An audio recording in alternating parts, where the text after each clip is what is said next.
రాజధాని నిర్మాణాన్ని అడ్డుకునేందుకు వైసీపీ నేతలు భూ ఆక్రమణలంటూ అసత్య ప్రచారం చేస్తోందని అంటున్న ఈ ధూళిపాడ ఎమ్మెల్యేలను ముందుండి వెనకుండి జగన్ డ్రామా ఆడిస్తున్నారన్నారు. అధికార పార్టీపై బురద చల్లేందుకే ఈ అసత్య ఆరోపణలన్నారు ఆయన. జగన్మోహన్ రెడ్డి తన యొక్క ఛానల్ పేపర్ ద్వారా అవాస్తవాలని చెప్పాలని బురద జల్లే ప్రయత్నం చేస్తూ ఉన్నారు. ఎందుకంటే ఏదైతే ఆయన ప్రకటించిన వాగుపోరంబోకు భూమి అని చెప్పారో ఆ భూమికి సంబంధించిన వాళ్ళకి నాకు ఎటువంటి సంబంధమే లేదు.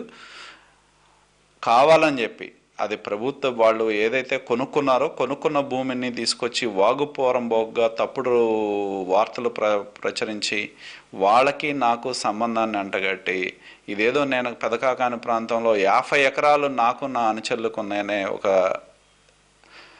చర్చకి ఆయన తెరదీయటం జరిగింది. ఎందుకంటే పెదకాకాని మండలంలో నా పరిధిలోకి వచ్చిన తర్వాత చాలా భూదందాలని ఎక్స్ మేయర్ మన శారద గారి లాంటి వాళ్ళ భూములు కూడా కబ్జా అయితే నేను ఎస్పీ దగ్గరికి వెళ్ళి కేసులు పెట్టించి ఎవరైతే భూదందా చేసేవాళ్ళో ఎవరైనా అక్కడికి వచ్చి చేయాలనుకుంటేనో వాళ్ళందరినీ కూడా పెదకాకాని పరిధిలో ఇవాళ భూదందాలు లేవు అని అయితే నేను స్పష్టంగా చెప్పగలను. ఇవన్నీ కూడా కావాలని జగన్మోహన్ రెడ్డి చేస్తా ఉన్న దుష్ప్రచారం చేస్తున్న ఆరోపణలు మాత్రమే. ఎంతోమంది రోజువారీగా రకరకాలుగా మేము గ్రామాలకు వెళ్ళినప్పుడు వాళ్ళు ల్యాండ్ ఇష్యూస్ మీద వాటి మీద వస్తూ ఉంటారు, లేదా ఒక మోటార్ కనెక్షన్ కావాలంటే ఫోన్ చేయమని అడుగుతూ ఉంటారు. మాకు వాళ్ళకి ఎటువంటి బంధుత్వం కానీ నాకు పరిచయం కూడా లేదు. రాజధానిని అడ్డుకోవాలనే ప్రయత్నం రకరకాలుగా ఆయన చేయటం జరిగింది. రైతుల దగ్గరికి వెళ్ళారు, రెచ్చగొట్టే ప్రయత్నం చేశారు.